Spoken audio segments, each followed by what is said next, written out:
October 2023 at the University of Western Cape in Cape Town. So, are you a student entrepreneur who's passionate about creating a social impact through innovative solutions? Well, do you want to showcase your project or your business idea to a wider audience and to connect with potential of mentors, partners, investors, and customers? Well, if then yes, we're inviting you to be part of our social entrepreneurship empowerment network exhibition on the 14th of October. We are welcoming students from around Cape Town. You don't have to be a student at the University of Western Cape only. You could reside in Western Cape and available to present on the 14th of October. So before that, we have workshops lined up for you guys to prepare you. Some of you are coming to this opportunity with knowledge or with no knowledge at all. I have some exciting workshops planned out for you to become the best social entrepreneur. And this covers, introduction to social entrepreneurship, DEI in social entrepreneurship. We also cover marketing, and we also have special guests from Meta that will assist you to use the Meta products, including Facebook, Instagram, and WhatsApp, to advance or grow your business. Click on the registration button wherein you will get to register to be part of the workshops and the exhibition. I look forward to seeing you there.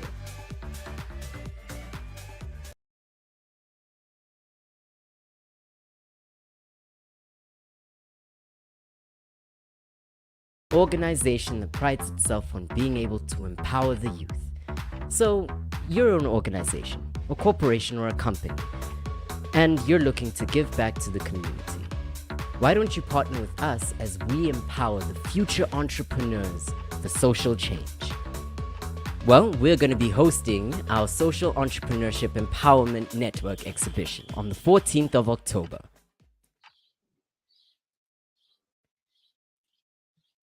Good afternoon, everyone. Today we are joined by Buchilo, I hope I'm pronouncing that correctly, who is a successful entrepreneur who makes breakfast cereals using organic foods. His brand, Ronald's, formerly known as Mukapo, has grown so much since he participated in our first SEEN Expo back in 2020.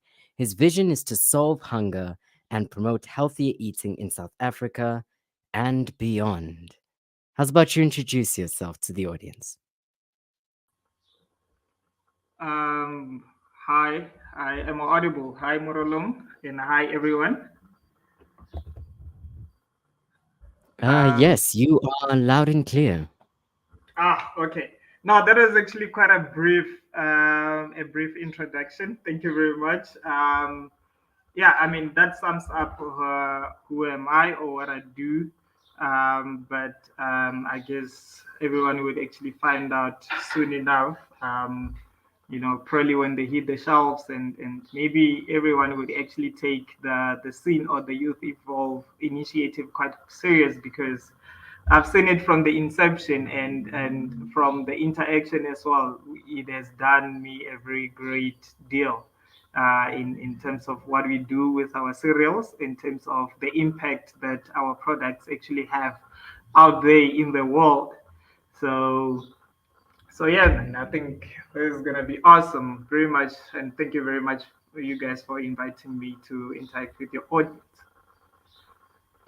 All right, now before we get started with the art of business pitching, I wanted to ask you, just for clarification to the audience at home, what is business pitching and what is its place? Like what's the importance of business pitching? Because I can imagine that there's some people listening who think that, nah, it's fine, I'll figure it out, and they don't understand why it's important to have a good pitch. Ah, I mean, just from just being abrupt about it.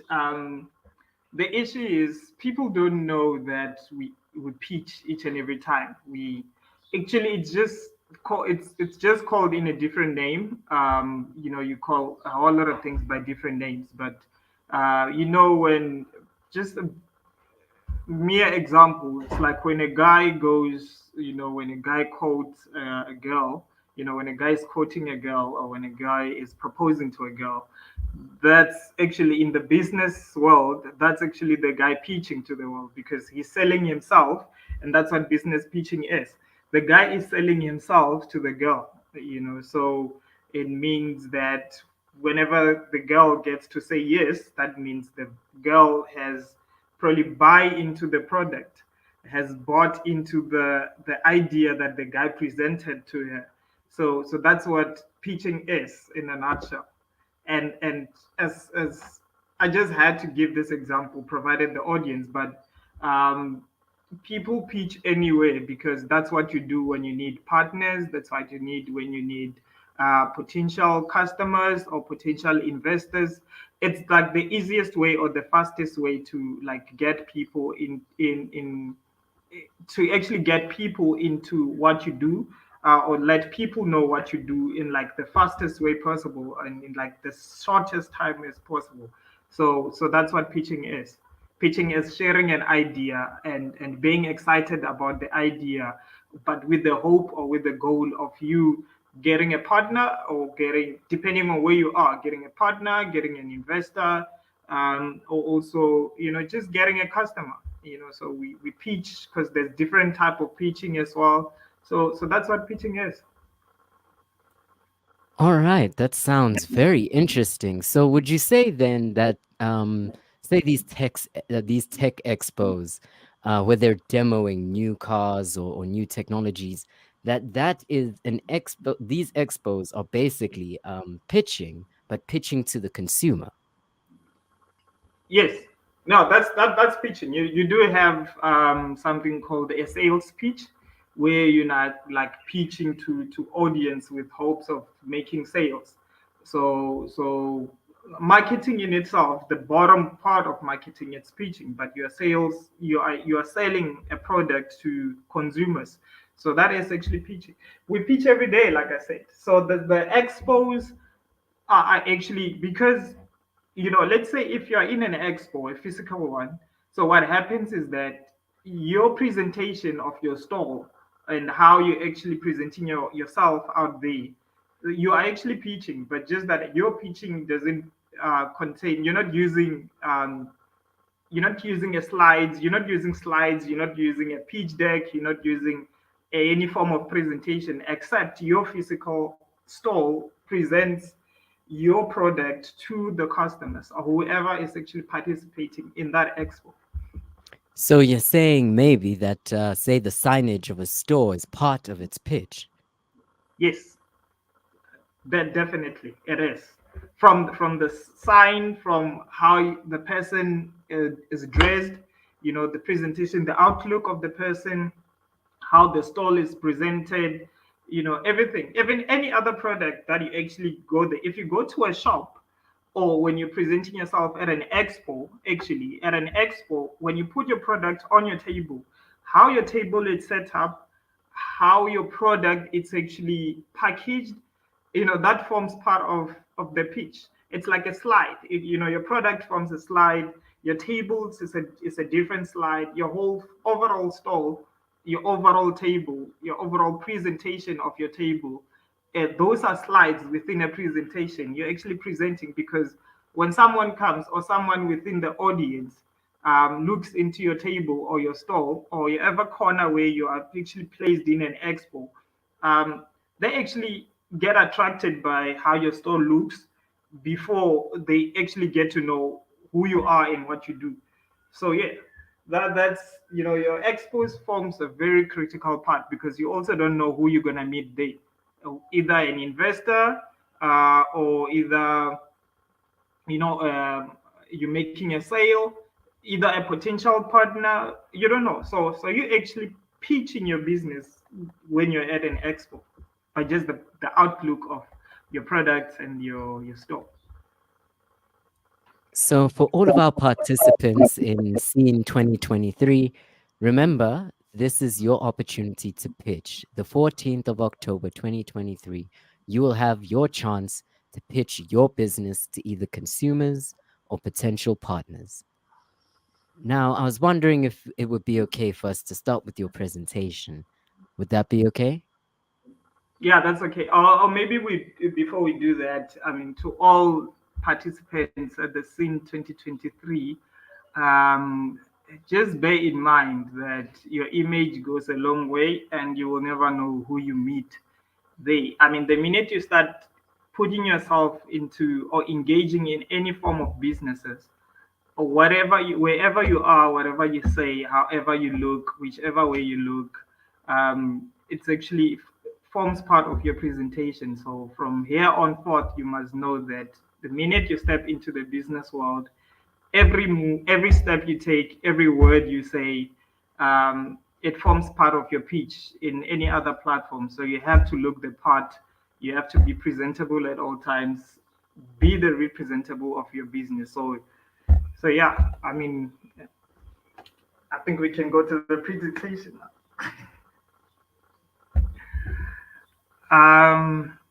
The art of business pitching. Uh, can go into the next slide.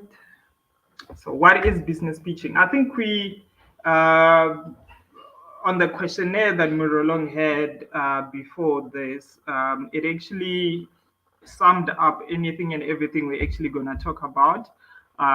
So what business pitching is, it's actually a presentation or business idea to a group of people who can help turn your idea into a reality. And and that's what I was saying before, to say um, anything and everything that relates to your business, which starts with you, it's actually, and the minute you step out of your door, you're actually pitching your business. People buy anything and everything that you're actually gonna say or talk about, um, or you actually, if your brand, if you have an apparel brand, you have to make sure that you keep wearing your t-shirts. It's t-shirts because that's you actually pitching, that's you marketing your business. So that's what pitching is. And so like I said, there's a different type of people whom you can pitch to, and these are your investors who can help you find your idea, potential customers.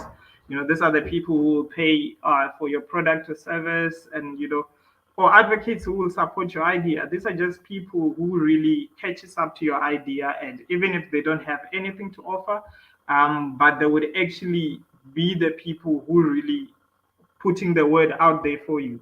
And usually those are the ones that you find and are like really really excited about your idea. They're the ones who really make sure that they push in the boundaries, or they actually talk about you in rooms that you will never find yourself in. Next slide.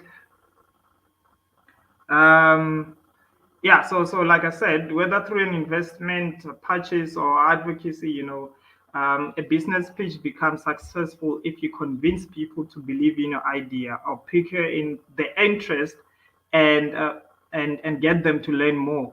So so so this is basically what we've been saying, to say, um, the only time that you know that your pitch is successful, your presentation, your outlook, however you sell yourself, the only time that you will know that this is successful, it's when people really start engaging more or start buying your idea. Like if you did a sales pitch, people will just like start buying whatever that's on the table.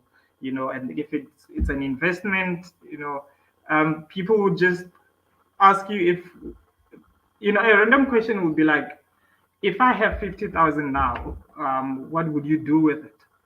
And that's usually people who are like interested and are buying into, who are really buying into investing in your business. They will ask questions like that. So you must always be ready, not in presentation, in slides, but that's something you always have to keep in mind, because potential investors will just ask you, let's say in SEEN 2023, the expo, you have your table there, you're telling someone, about your business, and then they ask you that. Then you just have to know on top of your head, what do you need the money for, or if you actually really need an investor. So we have different types of business pitches. This like investor pitch, sales pitch, a job pitch, a product pitch, and pitching in your workplace. So I'm just gonna go through all of them in the next slides.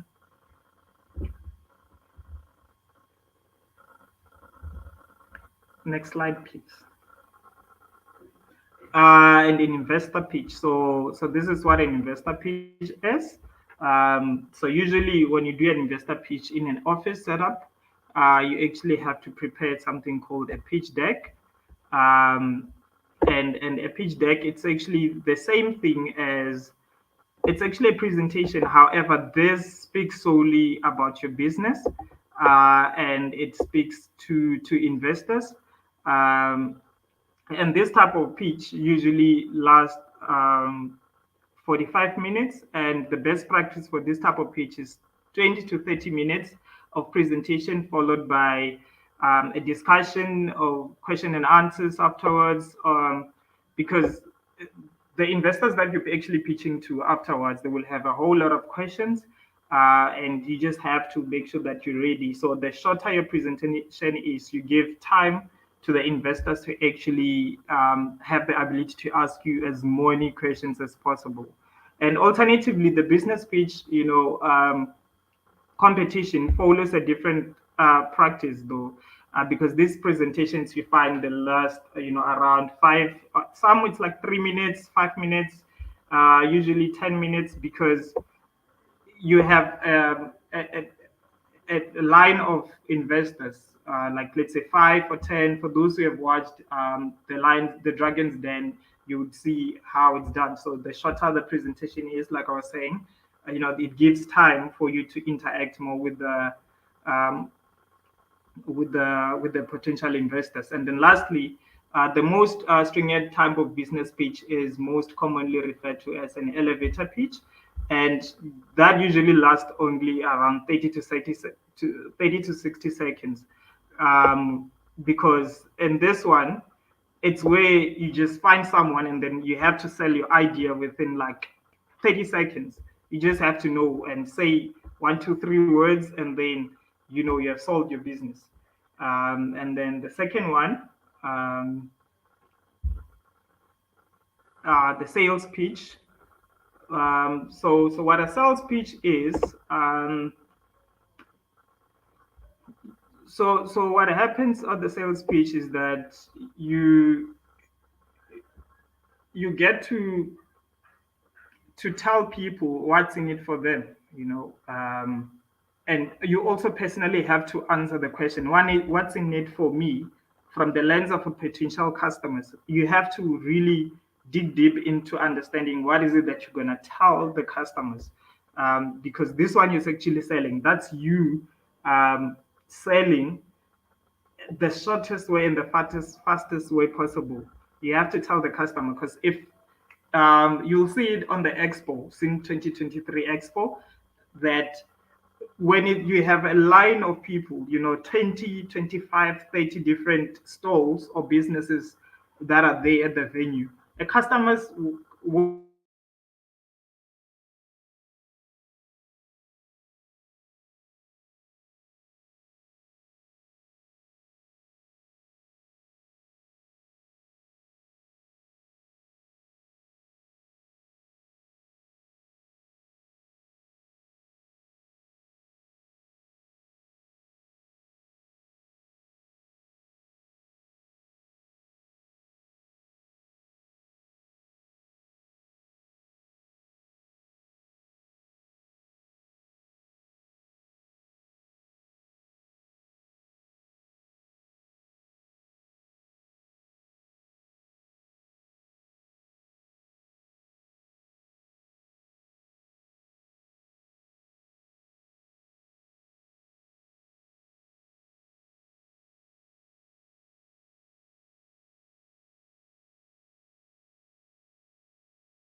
Sorry about that, everyone.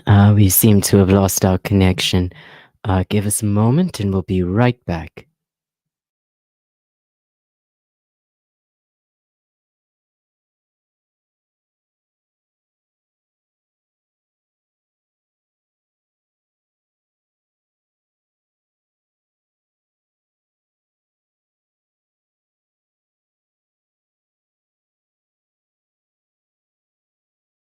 301 days ago, today, we started preparing for this program. So it's a 3-month acceleration process and 3 months fade out and what we call the funding stage. But we start this already a year ago. And it's all about the preparation, we always say. And it's all about processes and how you manage these processes eventually to find the best startups in the world.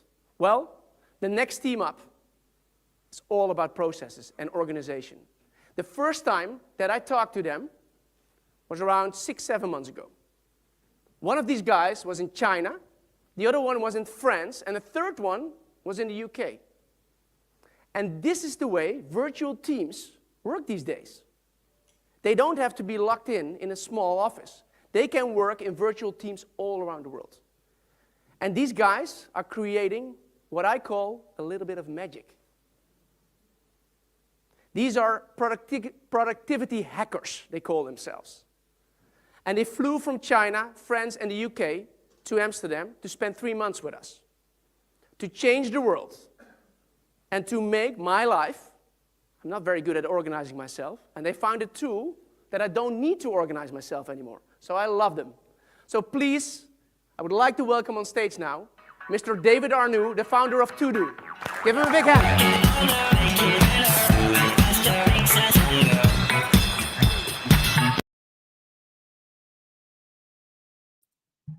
Hi, everyone. Our guest is back, and we'll be continuing from where we left off, all right?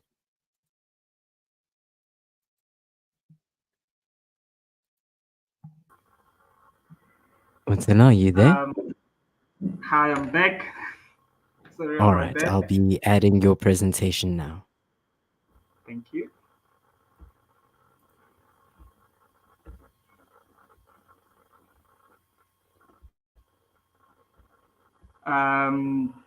Let's go to number 3. I think I was almost done with the sales pitch. The product pitch. So the product pitch, like what the name says, you usually on the presentation you have your product name, and this one usually focus more on the product because it's similar to the sales pitch. But you really focus on the product and the solution that the product gives. So if let's say you're selling an email automation software, and what that does is you have to highlight one or two of its benefits, but you have to focus more on its features, how it works, how you can integrate the software into your existing setup, or how actually this is just an overall of what the product is, what it entails, and and that's why you can go into the technicalities of the product, but without giving out your IP, your intellectual property. So you just have to make sure you give enough, about the product, but you shouldn't give out 100%, at least 75%, because you have to leave out the 25 for your IP. So you explain your product and offering clearly and concisely. You identify and address the target audience and industry your product supports. You specify the problem, or the aforementioned phases, and how your solution can solve it.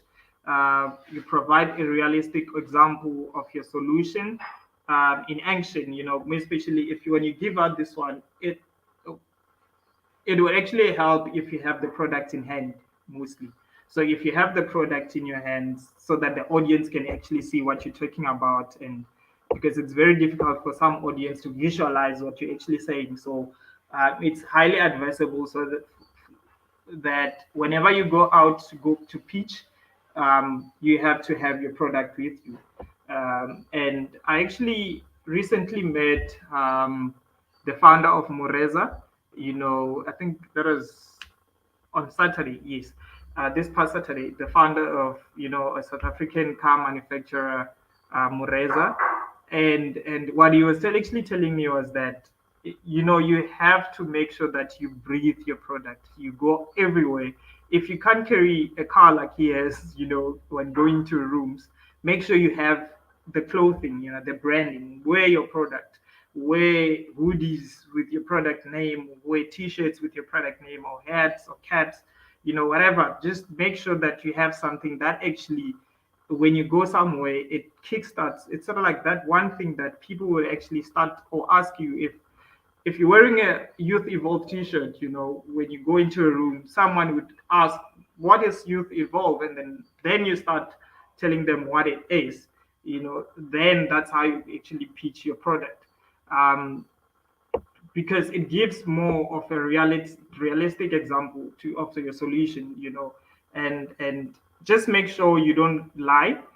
Make use of accurate facts backed up by relevant and recent data, if depending also on what your product is. um, yeah, we can go to the fourth slide. And this is a job pitch. So after this pitch, we'll just take a break, where they will show you, we will play a video of what pitching is, just so we just also put matters into perspective on what pitching is. And after this, you can also go on YouTube, and make sure you watch as many pitching videos as possible, because it helps, because pitching, it's more about the story than anything else. So in the absence of your presentation, you have your words. So you have to make sure that you actually expand people's horizons. You spark ideas, and make sure you actually have catchy taglines, that sparks curiosity on your presentation, because all those catchy phrases, that's what sells. So, but usually, most especially recently, when applying for jobs and or internship, um, and you're wondering how you can stand out from the crowd, consisting of your peers and other qualified applicants. um, Instead of preparing for just a normal interview, just consider pitching yourself to a prospective employer. So you're actually applying the same logic used at sales and product pitch, but in this point, you're actually selling yourself. So I'm just saying, because sometimes you pitch your ideas into um, finding partners. So finding partners, it's more like you getting an employer. The reason I'm saying this is because you're finding someone who would not only put in money, but they will walk you through. They will be with you the entire time, of your business.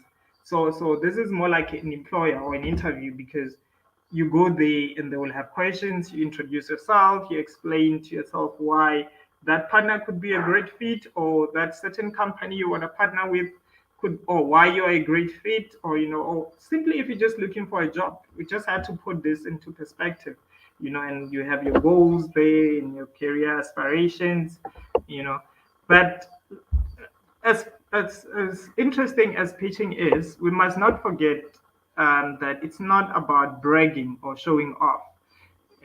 It's about giving the other person the evidence that you can actually do what you say you can do, or what your product do exactly what your product does. So, um, and then there's this number 5, which is workplace pitching. Um, yeah, so I didn't highlight much on this, because I wanted us to focus more on the business side of things, but just a brief example, or just a brief explanation or what workplace pitching is. It's that when you have an idea or initiative that you think would actually help your colleagues, and boost, the company that you work for, or your company, because actually initially when you start a company, you automatically become like the first employee of employee of the of that company, of your company. So when you do a workplace pitch, it's when you actually sharing ideas that could potentially be profitable, to the company that you're working for or the company that you've started. Um so we're gonna, before we go into the structure of a successful pitch, um, let's watch a video just so everyone can actually understand what pitching is, and then after that video, we're actually gonna continue with um, a successful pitch and how to best structure it.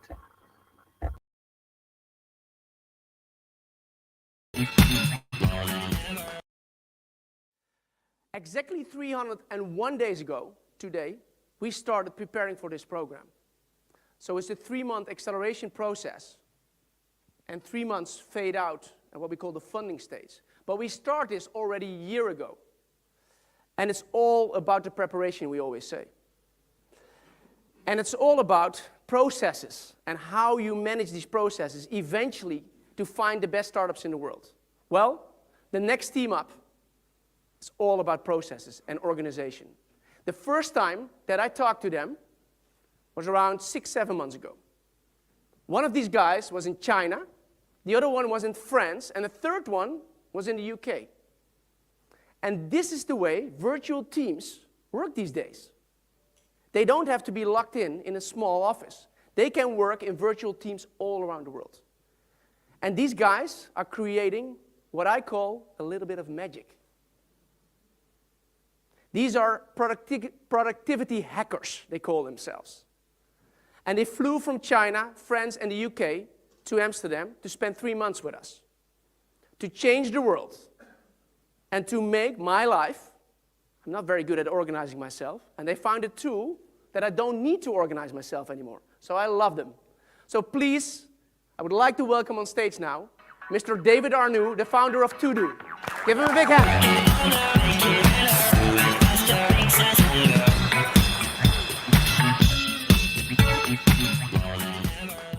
Thank you, Patrick, for the introduction. Good morning, everybody. I'm delighted to be here. My name is David, co-founder of To-Do, and as Patrick was saying, we are a team of productivity experts. And we are revolutionizing the way people organize themselves, share knowledge and information by reinventing online collaboration. And to help me explain why our users log into To-Do every single day, I'd like to share with you a quote by Theodor Adorno. The task of art today is to bring chaos into order. Now, although we're not great artists like Jackson Pollock, we are bringing order to the chaos of online collaboration tools. But before I explain how, I'd like to share with you a very quick story. Agriculture is one of the most ancient human activities. Now, the tools we used, they remain the same for hundreds of years. It took us centuries to finally combine these tools into one awesome, glorious machine, the combine harvester. Could also be used as a bicycle, but yeah. Now, although I have no idea how this machine works, I know you can control it using only a few simple handles.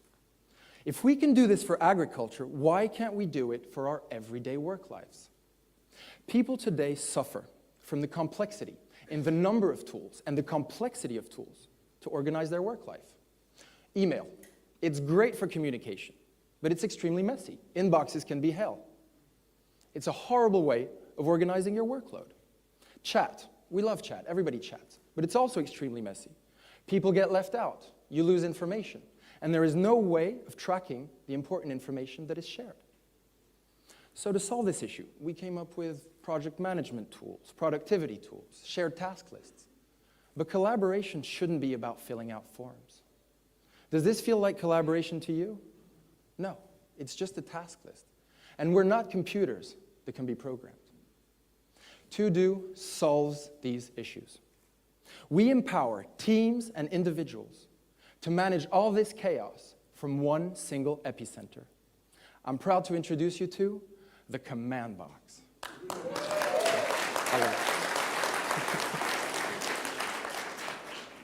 So using tags, just like Twitter or Facebook, we empower these teams and individuals to manage everything, to send and organize every email, every chat, every task, every date, every note from one single box. You'll never have to be in 5 places at the same time ever again. And to show you how it works, I'd like to give you a little example. Now, this is Ivo. He's the CTO at Spill Games. It's the world's largest casual gaming company. And he's been using To-Do with one of his teams. Now, let's say Ivo's working with his team on a new product launch. I'm going to show you how he uses the command box. Ivo needs Peter to prepare a product demo. Instead of using multiple tools, he uses only one, the command box. Now, in a single sentence, he can simultaneously send Peter a message, update the task list, add to the calendar, and tag that message so that it's saved, stored, and easy to find in the future. Now, with other tools, he would have to open multiple tools. He'd have to open his email, open his task list, open his calendar, open his notes. But he never has to work like that ever again, thanks to the command box. Every message that is sent from the command box goes into our Facebook-like feed. And this is where the communication between the team happens. Now, unlike an email inbox, for every message that Peter receives from Ivo, he knows exactly what is required from him in an instant. He knows who it's from, how important it is. He knows what to act on right away. Peter wants to involve Jane in the project. Jane, she's not using To-Do yet. And that's not a problem. By including her email address in a message, she'll receive a link. She'll be able to take part in the conversation and get logged in herself. This is how To-Do spreads from team to team and even to clients. Now, when the conversation's over, there's a little bit more magic here. On the click of a simple button, they'll all see this. It's a clean and simple overview of all of the actions that were discussed during that conversation. So we're turning conversations into actions. We're letting this team have a conversation, create actions at the same time. We're creating actionable conversations, and we're making collaboration effortless. And I want to show you something else. When the team is out of the office, To-Do is available on the iPhone, and it's the fastest collaboration tool out there. Why? Because all you need to do is type and swipe. And even that's just the tip of the iceberg. We're working on an algorithm to make the command box even simpler. We'll be able to detect natural language, understand what you're typing, so all you'll need to do is type what you're thinking, and we'll take care of the rest. This team is working with a completely new way of collaborating. With other solutions, you have to open different windows, fill out forms, open menus. But modern teams, they need a faster, simpler, more unified solution. And To-Do is unified. It's completely centralized. Everything happens from one box. And it's fast. I mean, it's super fast. But most importantly, everything is trackable so that you'll never lose a piece of information ever again. Now, Ivo loves how easy To-Do is made managing his team. And I'll tell you what, Ivo is not alone. We're targeting every single tech team at startups and corporates out there who will love the command box and who love To-Do. And in the past 3 weeks, without even having implemented our marketing strategy, we already have 1,000 people eager to start using the tool. I want to tell you about the market. We got into this because it's a huge market. The collaboration market was estimated at $42 billion in 2012. It's growing at a staggering 14% per year. There's plenty of room for us to grow. Our number one competitor, Yammer, only has 1%, actually less than 1% of that market. Oh, and Yammer users, they like us too. We're locking these users in with a freemium model so that once they start to grow, to love To-Do, they'll pass it on to their friends, to their colleagues, and to other teams. So you might be thinking, why are we the perfect team to reinvent online collaboration? We know the competitive landscape. We've tried every single solution out there. Nothing works. We know how to build scalable systems. Our CTO worked for the banking industry, where he dealt with millions of transactions on a daily basis. We know how to grow a profitable business. From our previous startups, we know how to drive marketing strategies that bring in quality customers. And it doesn't hurt that the 3 first co-founders have been best friends for over 18 years. So now you know what we're building and why we're building it. And in the past 3 months, we've built the first version of the website and the first version of the iPhone app, in collaboration with hundreds of private beta testers and with a very strong lean methodology culture in our company. We're looking for 450,000 euros to go fast. We want to scale the team, further develop the product, and a big marketing push that'll bring us to our first 100,000 users within the first year. We are going to change the way people think of online collaboration. I promise you, to-do will become the norm. We have the team, there is a pain, we have the solution, we have a beautiful product, and we have traction. So if you'd like to take part in this online revolution, if you'd like to help us in bringing order back to chaos, please come and see us after the pitches. We've got blue shoes, blue ties, and thank you very much. Thank you.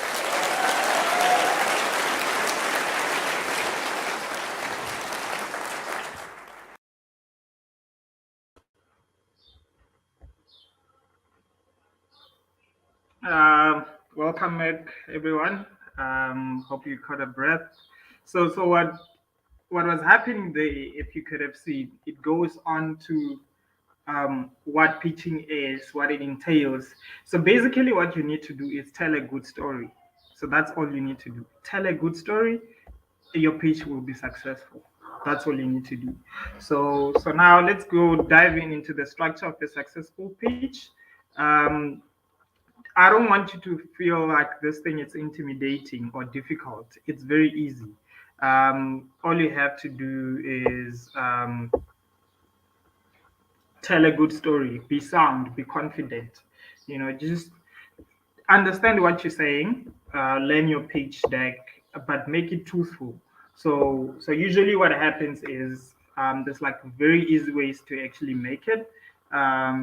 You have to use the work method. Um, the work method. The next slide, please.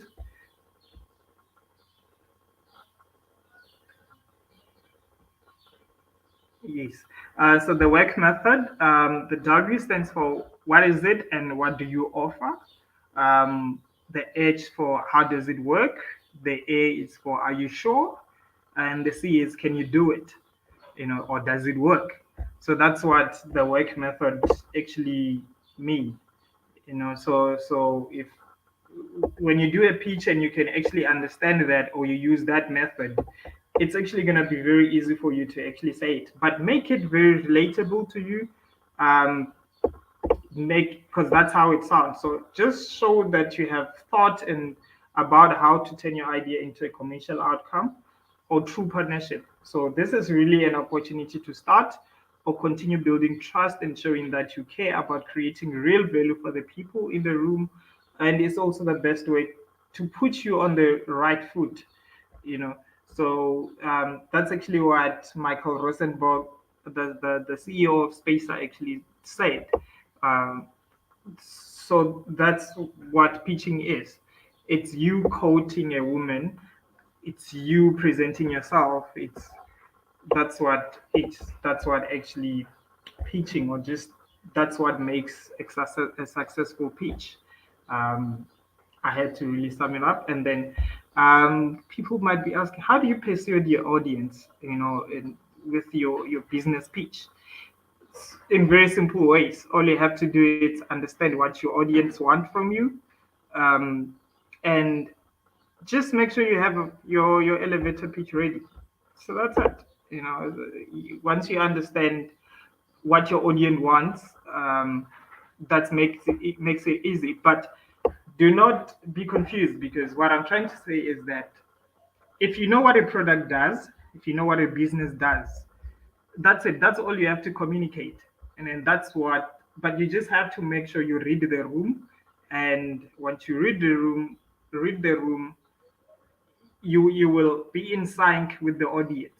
What I usually do is I look at someone who looks interested. I actually browse through the entire auditorium or the audience. And once I find one face that looks happier to see me on the stage, that's what I focus on. That's who I focus on. So I make however, I would actually you'll be really focused on that one person. That's if you're doing a physical pitch, you know. Um, yeah, and have your pitch ready. Just make sure you're ready. Don't be like me. Don't be late. I was late today. Make sure your pitch uh, has an introduction. It speaks the problem. It is, Um, let's go to the next slide.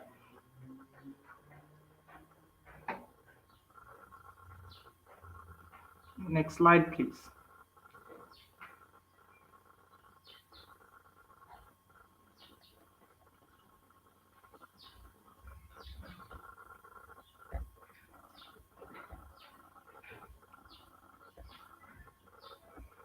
Okay.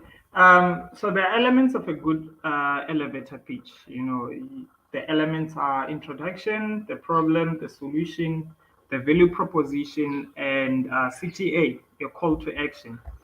Um, and also on your presentation, make sure you use visual aids. So visual aids are photographs, the infographics, the icons, because our a human brain is hardwired to love visuals. So when you do a presentation, make sure it has visuals. It has your the pictures of the product. It has infographics. It communicates so that for those who can't read or can't entirely listen, depending on how the audio is, they can simply just relate to your presentation by just looking at your pictures. Um, and you and also the one thing I know is that images trigger empathy. So that in turn actually makes your audience understand your pitch better. So the more they understand your idea, the greater the likelihood of angel investor, venture capitalist, potential customers supporting and advocating for you. So just make sure that your presentation or your pitch deck or your pitch has visuals. And then next slide, please.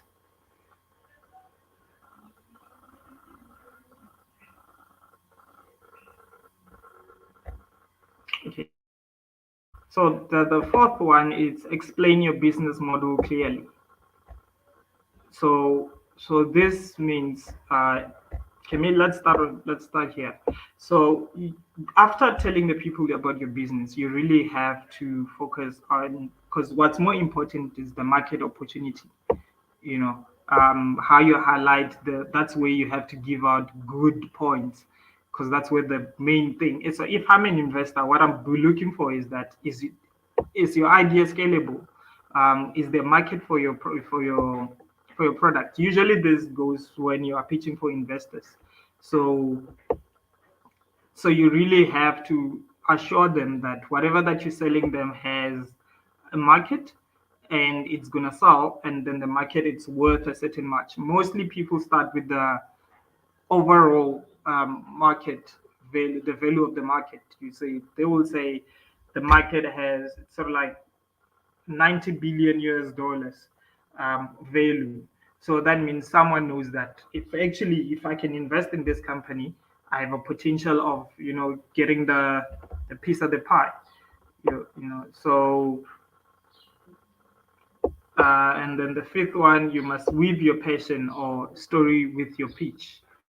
Um, Make sure that your passion is seen through your presentation. Make sure that your pitch speaks.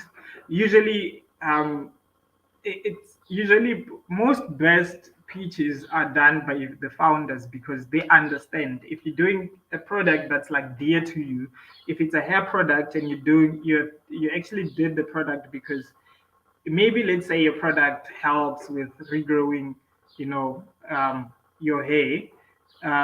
So you might find that the reason why you started that product was because your someone within your cycle was losing hair. As let's take my product for example. I started Mokapu or our breakfast cereals because I found out that my grandmother had type 2 diabetic, diabetes, and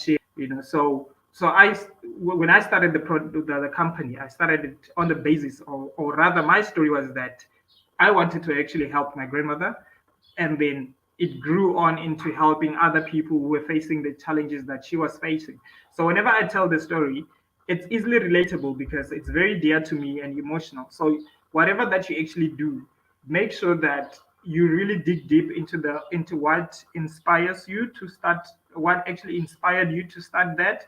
And because people can actually see through your passion, they could see through your story as to like if whether this person is telling the truth, or you cannot entirely easily, you cannot entirely connect with the audience if you're just making up stories. And your mission actually comes from your story, your vision comes from your story. So so you really have to make sure that you communicate that to the audience. And um, number six is put the spotlight on the benefits. You really have to show the audience or the customers or the investors what the benefits are. Make sure you highlight those, because apart from the market, the value of the market, that's when people be asking, are we going to make money from this? That's when you actually focus on that. But then later it's like, cool, yes, we're going to make money, but how are we going to make money? How does this product that you're actually advocating for has a longer lasting effect onto the customer? What does it bring to the customer? What value does it bring to the customer? There are two values: the one to the market value, and then now there's also the customer value. What value does the product bring to the customer? So this is where you actually put the spotlight on the benefits of the product. That's when you're like solely focusing on um, the product and what the product does. um, and then the other one is you really have to highlight why you are different from the competition. You really have to highlight what makes you different from the competition. Because now if someone is buying into your product, I have to understand what makes you different. Because that, I always say that as much as we're facing the same challenges in the world, we are bound to come with similar solutions. So which means that there's a possibility that your solution, there's someone actually thinking of a similar solution that you have, or there's already five different solutions that that are out there. Recently we just developed solar geyser, and what happened is that there's like 10 different more solar geysers out there in the world. Though ours is different because it uses thermal energy to heat up water, but you find that there's been similar products. So when someone comes, really have to be able, especially with investors, really have to be able to tell the difference to, like, because they want to know how does your product stand out. And also with consumers, they want to know why should we buy your product. And number eight, the next slide.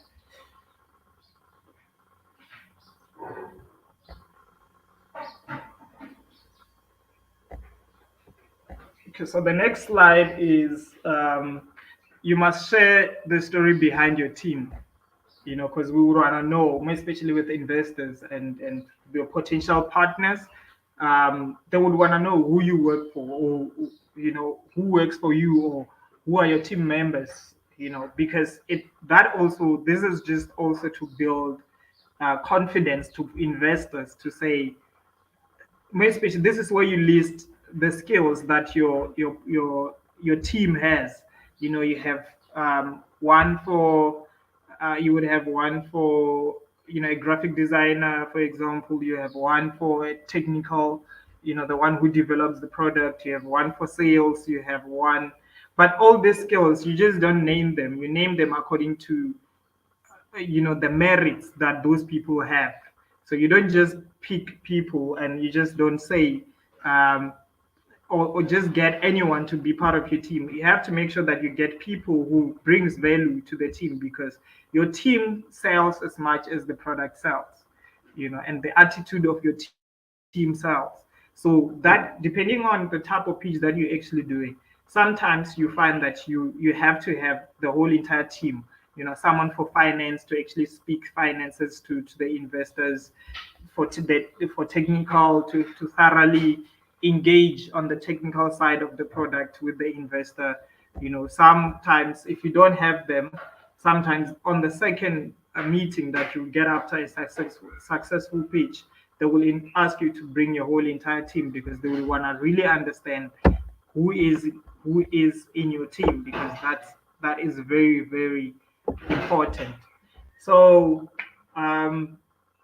yeah, so that's it for me. It's that's how you actually create a successful pitch, and that's what business pitching is. Next slide, please. So what pitching is, just to sum it up, it's actually that. It's creating value, it's communicating your story. It's telling people. Sometimes some people would really go deep into the emotions, in because people also buy how you make them feel. So the reason why we actually chose not as exciting pitch, because there are actually quite exciting pitches some out there. You will check, you will see them when you actually go out on YouTube to actually check more about pitching or learn more. You would find that depending on what you're actually selling, and then other people are, you have to this is where you have to really dig deep into your strength. Look at, are you an exciting person, or are you, a chilled out person? You know are you a technical person? Because who you are actually determines the type of pitch you would have, and the type of pitch you set up, you will set the audience in, and the type of emotions that you actually take your audience in. Because how you made them feel on that specific moment when they come to SEEN 2023 at the expo, and you talk to them, how you actually made them feel. That 30 seconds that the customer was with at your table, how you actually make use of that 30 seconds. It's what actually the customer or that specific person will actually remember you by, after going through other 35 more tables. How you made them feel is actually what is going to be stuck on them, and that's what would actually make them come back and buy more products, or come back for a different conversation altogether. And now that's a pitch. Thank you very much, and I wish you good luck. I wish you all the best with your pitching. Thank you. Thank you for coming on. I do have one more question. Just if you could clarify for me. Now, understanding that as we go on in the evolution of both social media and social awareness, is it important to, when going through pitching the business model of your business, that matters of ethical concern are also addressed? Like, say, if you were pitching the idea of manufacturing a clothing line, would the ethics of doing this manufacturing abroad and then selling it locally, would those ethics be something that you would include in that pitch?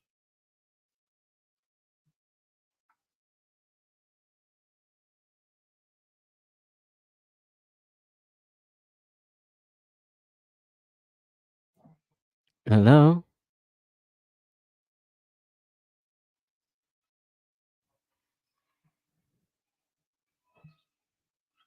Hello?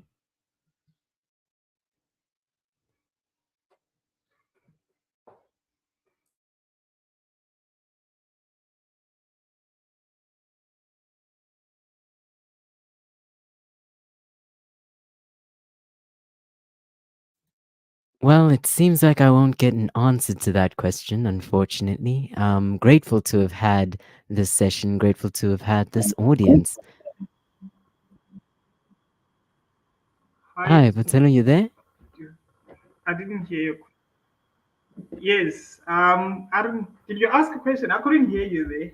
I lost you for a minute. Oh, okay, okay. No, my question was a fairly simple one, fairly straightforward. Would you mention in your business pitch, when discussing the business model, any ethical concerns about the business? Like, say, if I were starting a clothing brand and I were to manufacture the clothing in China to sell to a local market, would the ethics of that be something that I bring up when pitching the business?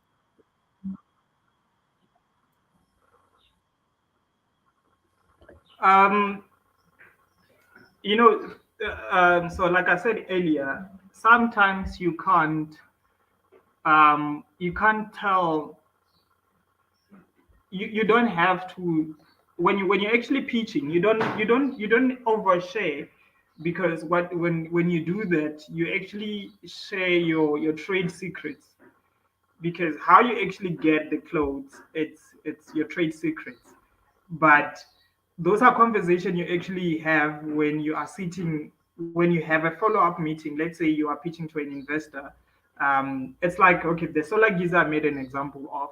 So the solar geyser that we actually created for thermal heating, um, it's a product that was made in, or patented in 1974, but then it was actually created for, for heating oil.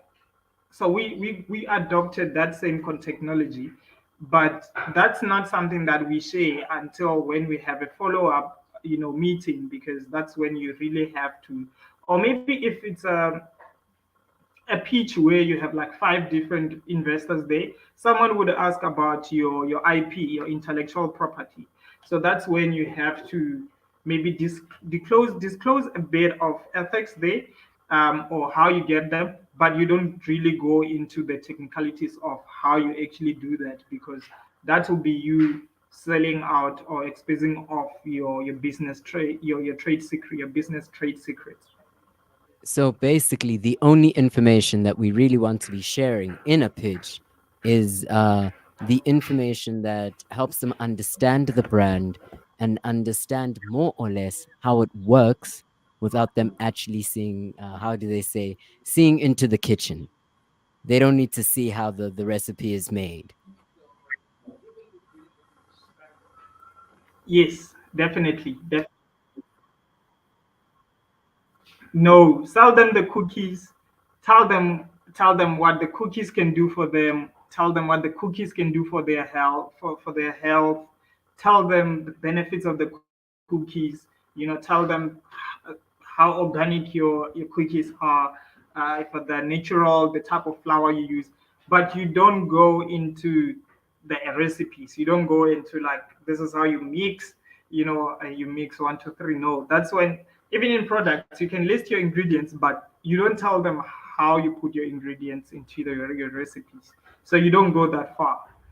So those are your trade secrets. Understood, understood. No, thank you so much for that clarification. I am looking at the time now. We've just run over an hour. It has been a pleasure to have you, and I hope that all of the listeners were able to learn something new. Have a great weekend. Bye. Yeah, now thank you very much for inviting me as well. Thoroughly enjoyed it. Have a weekend. Bye.